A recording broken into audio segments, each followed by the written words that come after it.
Capítulo 8. ¿Quién era el Zarco? Entretanto, y a la sazón que Manuela examinaba sus nuevas alhajas, el Zarco, después de haber dejado las orillas de Yautepec y de haber atravesado el río con la misma precaución que había tenido al llegar,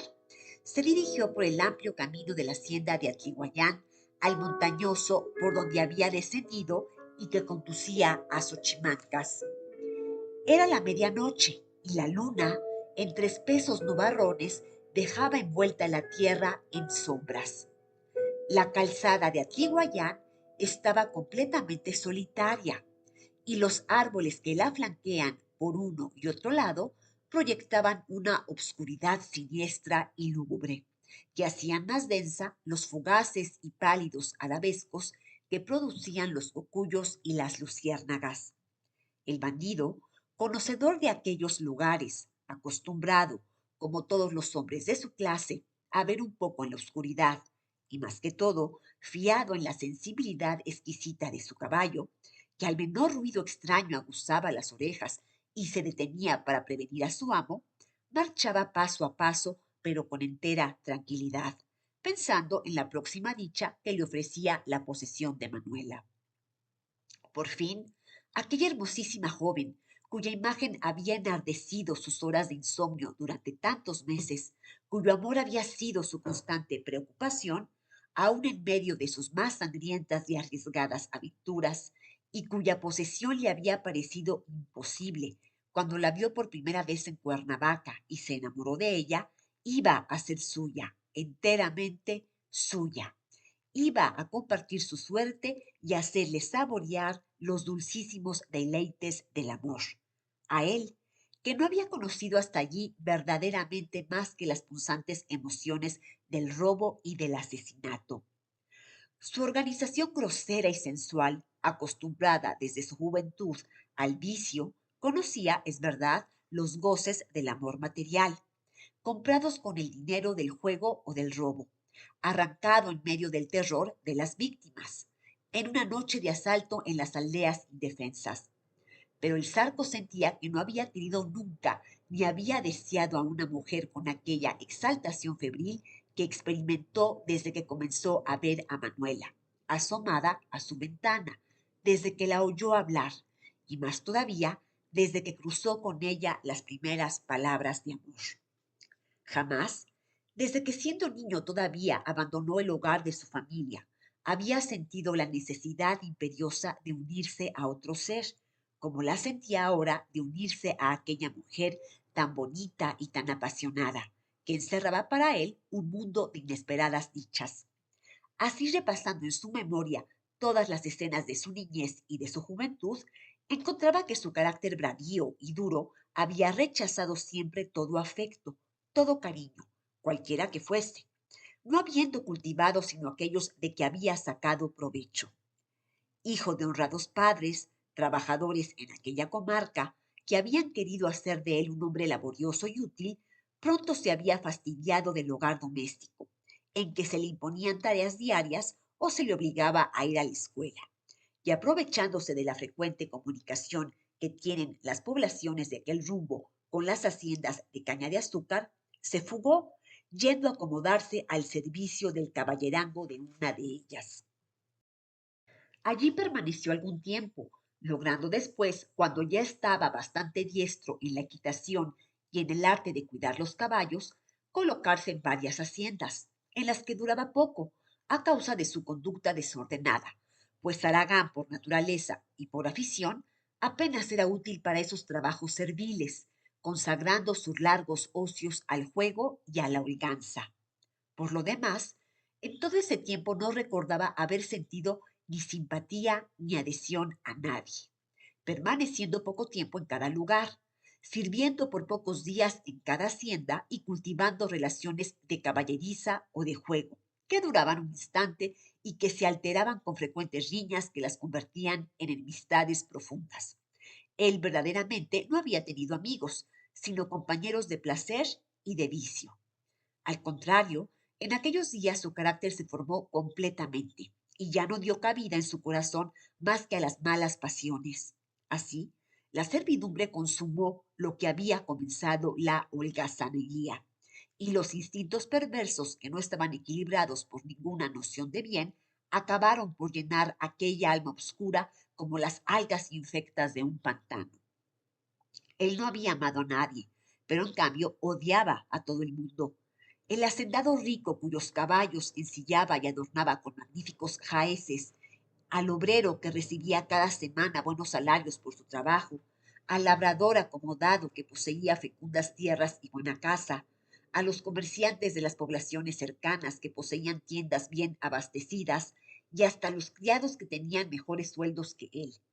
Era la codicia complicada con la envidia, una envidia impotente y rastrera la que producía este odio singular y esta ansia frenética de arrebatar aquellas cosas a toda costa. Naturalmente, los amores de los demás le causaban irritación, y aquellas muchachas que según su posición amaban al rico, al dependiente o al jornalero, le inspiraban un deseo insensato de arrebatarlas y de mancharlas. No habría entre todas una que hubiera fijado los ojos en él, porque él tampoco había procurado acercarse a ninguna de ellas con intenciones amorosas. Las de su clase no eran de su gusto, y para las de rango superior él estaba colocado en muy baja esfera, un mozo de caballeriza. Él era joven, no tenía mala figura, su color blanco impuro, sus ojos de ese color azul claro que el vulgo llama zarco, sus cabellos de un rubio pálido y su cuerpo esbelto y vigoroso le daban una apariencia ventajosa, pero su ceño adusto, su lenguaje agresivo y brutal, su risa aguda y forzada, tal vez lo habían hecho poco simpático a las mujeres. Además, él no había encontrado una bastante hermosa a quien procurase ser agradable. Por fin, cansado de aquella vida de servidumbre, de vicio y de miseria, el zar huyó de la hacienda en que estaba, llevándose algunos caballos para venderlos en la tierra fría. Como era de esperarse, fue perseguido, pero ya en ese tiempo, al favor de la guerra civil, se había desatado en la Tierra Fría, cercana a México, una nube de bandidos que no tardó en invadir las ricas comarcas de la Tierra Caliente. El Zarco se afilió en ella inmediatamente, y desde luego, y como si no hubiera esperado más que esa oportunidad para revelarse en toda la plenitud de su perversidad, comenzó a distinguirse entre aquellos fascinerosos por su intrepidez, por su crueldad y por su insaciable sed de rapiña. Era el año de 1861 y organizados los bandoleros en grandes partidas, perseguidos a veces por las tropas del gobierno, pero atraídos más bien por la riqueza de los distritos azucareros del sur de México y de Puebla, penetraron en ellos sembrando el terror en todas partes, como lo hemos visto. El Zarco era uno de los jefes más renombrados, y las noticias de sus infames proezas, de sus horribles venganzas en las haciendas en que había servido, de su fría crueldad y de su valor temerario, le habían dado una fama espantosa.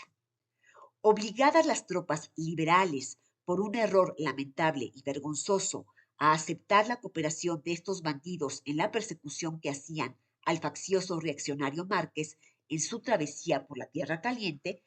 algunas de aquellas partidas se presentaron formando cuerpos irregulares, pero numerosos, y uno de ellos estaba mandado por el Zarco. Entonces, y durante los pocos días que permaneció en Cuernavaca, fue cuando conoció a Manuela, que se había refugiado con su familia en esa ciudad. El bandido ostentaba entonces un carácter militar, sin dejar por eso los arreos vistosos que eran como característicos en los ladrones de aquella época y que les dieron el nombre de plateados, con el que fueron conocidos generalmente. La hermosa joven, cuyo carácter parecía estar en armonía con el del bandido, al ver pasar frente a sus ventanas aquel cuerpo de gallardos jinetes, vistosos y brillantes, y al frente de ellos montado en soberbio caballo y cargado de plata hasta el exceso, al joven y terrible bandido, cuyo nombre no había sonado en su oído sino con el acento del terror, se sintió atraída hacia él por un afecto en que se mezclaban la simpatía, la codicia y la vanidad como impulsante y sabroso filtro. Así nació una especie de amor extraño en aquellas dos almas, hechas para comprenderse, y en el poco tiempo que el Zarco permaneció en Cuernavaca, logró ponerse en comunicación con Manuela y establecer con ella relaciones amorosas que no llegaron, sin embargo, por las circunstancias al grado de intimidad en que las vemos en Yautepec. El general González Ortega, conociendo el grave error que había cometido, dando cabida en sus tropas a varias partidas de plateados, que no hicieron más que asolar las poblaciones que atravesaba el ejército y desprestigiarlo, no tardó en perseguirlas, fusilando a varios de sus jefes. Para salvarse de semejante suerte, el Zarco se escapó una noche de Cuernavaca con sus bandidos y se dirigió al sur de Puebla, en donde estuvo por algunos meses ejerciendo terribles depredaciones.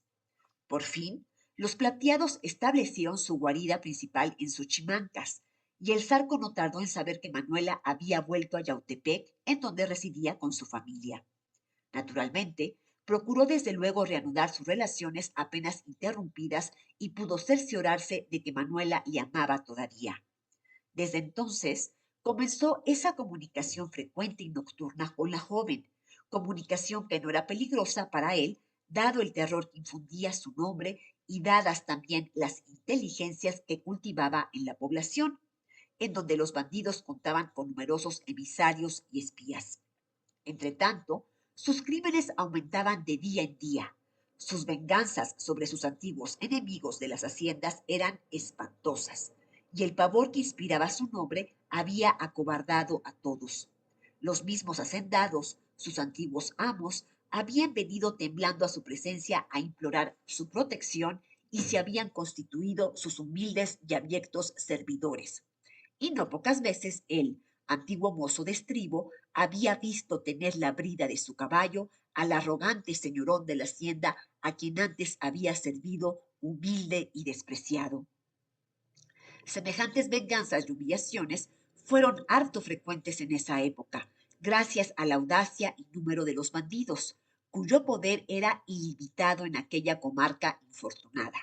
y gracias más que todo a la impotencia del gobierno central, que ocupado en combatir la guerra civil y en hacer frente a la intervención extranjera, no podía distraer a sus tropas para reprimir a los bandidos.